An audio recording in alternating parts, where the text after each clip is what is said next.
c'était à une réception à l'Élysée et il y a eu effectivement, ça a été un choc.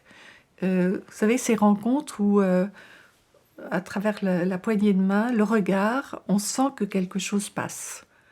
Et je savais qu'il sentait la même chose.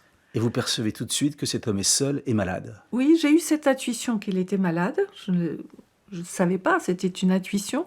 Je savais que je le reverrais. Et vous lui écrivez. Et je lui écris, mais je ne lui demande rien. Je lui dis simplement que j'ai perçu sa solitude, que je prie pour lui et que je souhaite qu'il le sache.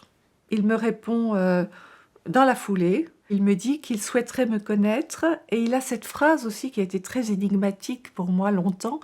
Le mot correspondance a pleinement son sens pour moi, grâce à vous. Et donc, pour rencontrer François Mitterrand, vous avez quel âge? J'ai 38 ans. Vous êtes une belle femme. Et tout de suite, vous lui dites, je ne pense pas que je sois tombée dans votre vie pour être votre maîtresse. Oui, parce qu'il s'est demandé quelle était la nature de cette relation qui démarrait comme ça. On sait aussi que c'était un grand séducteur, qui aimait les belles femmes. Oui, et je lui ai dit, je suis pas là pour ça. Je lui disais en riant, nous avons une relation d'âme à âme. Alors il se moquait un petit peu de ce mot d'âme. Il disait, vous êtes la seule femme avec ma mère qui parle aussi souvent de l'âme. Et Il vous a demandé plusieurs fois si vous l'aimiez. Et vous répondiez que Une vous fois. aimiez une fois. Et vous avez répondu. que j'étais pas amoureuse de lui, mais que je l'aimais, effectivement. L'histoire entre vous et François Mitterrand démarre comme un coup de foudre. Oui,